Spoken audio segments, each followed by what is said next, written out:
حضرت ابو ذر نے کہا کہ نبی علیہ السلام سے میں نے سنا تھا کہ تو اکیلا مرے گا، پھر مسلمانوں کا ایک قافلہ وہاں سے گزرے گا جو تجھے کفن دے کے دفنائے گا اور جنازہ بھی پڑے گا. تو نے فکر نہیں کرنی، جب میں مر جاؤں تو میری لاش کو چوراہے پہ رکھ دینا، گزرگاہ پہ، جو یعنی مدینہ کی طرف راستہ آتا تھا گاؤں ایریا سے گزر کے. اللہ میرا بندوبست کر دے گا. وہی ہوا کہ ان کے مرنے کے بعد مسلمانوں کا ایک قافلہ دور سے آ رہا تھا. تو اسی مستدل حاکم کی حدیث میں آتا ہے کہ سر قافلہ بھی سنے پھر کون ہے؟ عبداللہ ابن مسعود. ابو ذر غفاری بھی زہد کے امام، ابن مسعود بھی زہد کے امام، ابو درداء بھی زہد کے امام.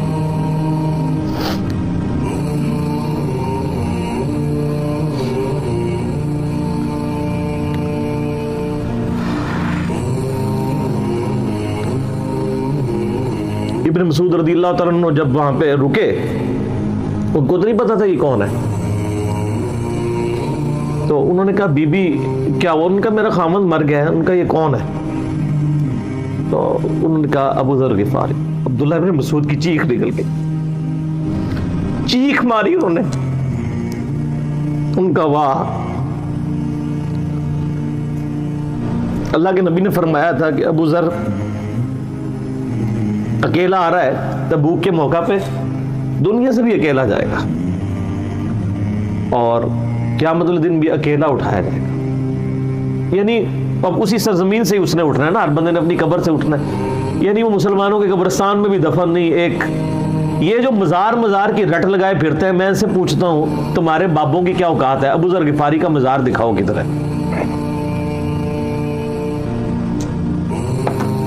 جو اس روئے ارض پہ نیلی چھتری کے نیچے سچا ترین انسان جس کو اللہ کے نبی کہہ رہے ہیں، اس کا کوئی مزار نہیں ہے.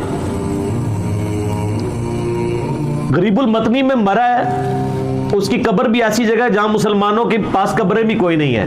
ایک ریگستان میں اکیلی قبر ہے، اس قبر کا بھی کسی کو نہیں پتا، اس پہ کوئی مزار بھی نہیں ہے.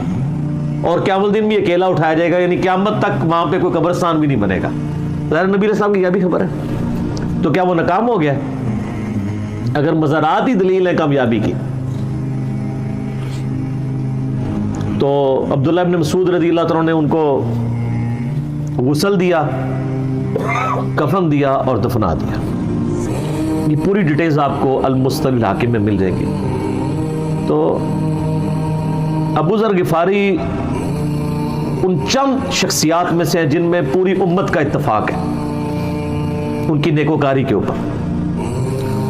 شیعہ بھی ان کو بہت رسپیکٹ دیتے ہیں، اہل سنت بھی دیتے ہیں، صوفیاء کے ہاں بھی ان کو امام مانا جاتا ہے زہد کی وجہ سے. آپ تصوف کی جتنی کتابیں پڑھیں، چاہے امام غزالی کی ہوں، رسالہ قشیریہ پڑھیں اور لوگوں کو بھی پڑھنا شروع کریں، تو ابو ذر غفاری آپ کو زہد کے امام کے طور پہ ملیں گے کہ ان کی زندگی میں یعنی یہ زہد تھا کہ انہوں نے کس طرح کی زندگی گزاری ہے.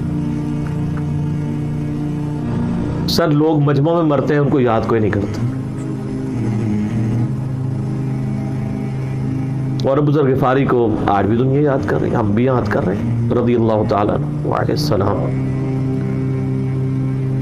اللہ تعالیٰ قیامت والے دن ہمیں ایسے نیکوکار لوگوں کا ساتھ نصیب فرمائے. آمین.